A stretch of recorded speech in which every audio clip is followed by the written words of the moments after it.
सस्त्राय नैनान दहति पावक चैन दंडको नशेषति मारित অর্থাৎ এই আত্মাকে অষ্টকরণ কেটে ফেলতে পারে না, আগুনটাকে পোড়াতে পারে না, জল থেকে ভিজিয়ে দিতে পারে না, আর বাতাসটাকে শুকাতে পারে না। এই শ্লোকে কৃষ্ণ অর্জুনকে বলছেন আমাদের শরীর নষ্ট হয় কিন্তু আত্মা কখনো মরে না।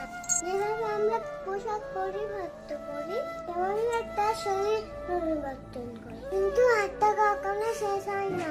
ধরো একটা পিতা তার কন্যাকে হারিয়ে ফেললো, পিতা মানুষের ভাবে এক হতে তার পিতা জানে না যে পিতা মারা গিয়েছে, এটা শুধুমাত্রই নয়, তার কন্যার আত্মা পুনরায় অন্য শরীরে গিয়ে যায়।